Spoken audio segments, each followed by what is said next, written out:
Inside the circle. Sean, we are on location again. This is like a theme.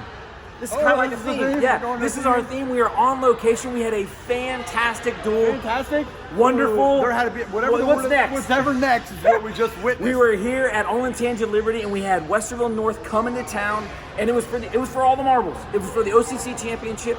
And Sean, I think they rented like 4 charter buses and just brought the whole town with them. and half of them were dressed in singlets. Oh my God! The mom. Watch the Twitter clips, man. This place was about to erupt numerous times in this. That is true, Sean. How do we want to start this breakdown? Because this match really did have it all. They had a late surge, they had an early lead, they had a late surge from Liberty. It just all was going crazy. I mean, how do we really want to break this down? Well, the match started at 106, and actually they drew the 106 card. Yeah, that's crazy. That's crazy. They drew the 106 card. It started at 106. Westville North gave them, they forfeited that weight class. Yeah. So Liberty jumps out on top. But Westville North strings 5 matches together, man, to just take the lead. 6 points Workman. They get a decision, a major, a pin, a major again then. Then Giuliano comes back, gets some of the momentum back for Liberty. Yes. Cuts it a little bit. But just Westville North never let up. They go back again with winning at 52 over stand. Yes. Candino has that big pin over Fitz there that really just got the Westville North people absolutely. I mean, they're about ready to just pitchfork this place and burn it down. Well, I'll tell you this, Sean. I think Giuliano brought back the Olentangy Liberty crowd. They got them up, and I really think the math started kicking with them. Hey, we're okay here. We can do this. We got Cox. We got this moving forward. We're going to be okay.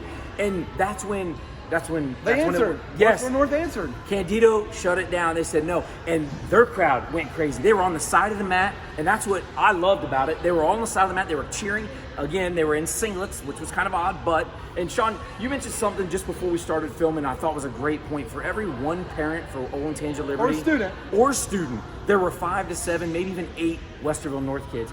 And that's a home field advantage. If we did not know where this match was at, we would have said we're in Westerville. Exactly. I mean, I'm telling you, I can't stress enough how much their fans really got behind them tonight and just carried the torch and the momentum for them to this victory. I don't think this was any individual win or a team win. This was a community win for Westville North to me in my eyes. Hey, that's a great point. And you know what I'd love to Baraki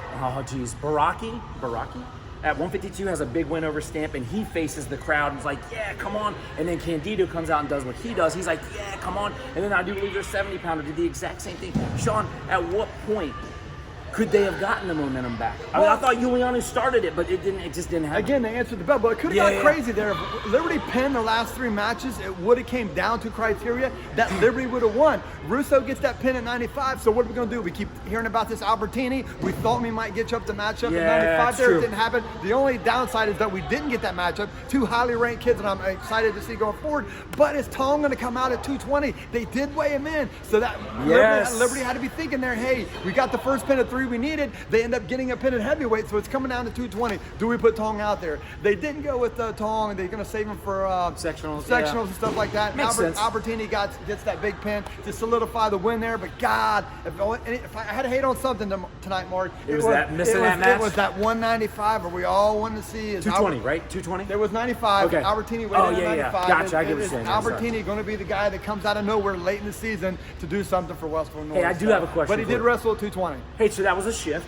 And we talked about this with the refs early on, like the old card game where you're shifting, and that it doesn't seem to happen as much, but it sort of happened today. I don't think it did. Other than a little bit, one time, and I think that maybe was never going to happen anyway. Yeah, okay. Because if you're going to use them, that was the time to use them. And I do have another question for you. You said we pulled 106. Do you think if the dual meet starts, say, at 145, Giuliano starts it off, does this match take on a different flavor? Oh, I think that always comes into play. So do I, and I'm just wondering how it would have come into play. It's just interesting. It's always nice to just think about, and because every dual meet starts with the pool.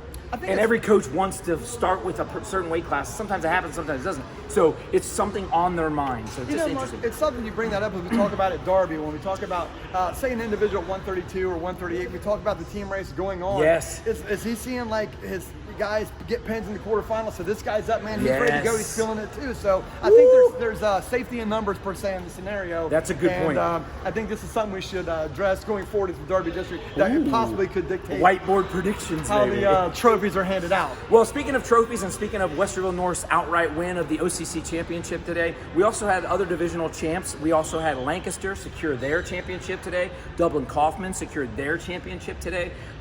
Big Walnut. Big Walnut wins the OCC, their OCC division, along with Delaware Hayes. Delaware Hayes. Man, those are your 5 champs, and honestly, Sean, those are some great, not just individuals on a team, not only great teams, but those are great programs across the board. Delaware Hayes, I think of. Westerville North, I think of. Oh, you mentioned the community that was here. Sean, you don't know it, but that was actually their team. That was just their team I here. guess my question right now is, where do we put Westerville North? These guys kind of thought they were under the radar. I'm serious. Wait till 2 o'clock. Wait till 2 a.m. We'll get a text. I'm sure of it. They'll tell us we're that. Yes, these exactly. guys came in kind of under the radar and just solidified themselves. And hey, look for us, man. We haven't been getting any love this year, but maybe we're going to grab one of those Derby trophies as well. Could be the case. Sean, we've got OCC championships. We have tonight's duel. Anything else that we want to discuss? What about upcoming? Yeah, we got some tournaments coming on this weekend. Obviously, we have the state duels on Sunday that me and Mark will be attending and filming and getting some of that out there. Yeah. But we got the All North tournament that we're both going to be at. Yes, yeah. But we love the All North tournament again. Fantastic.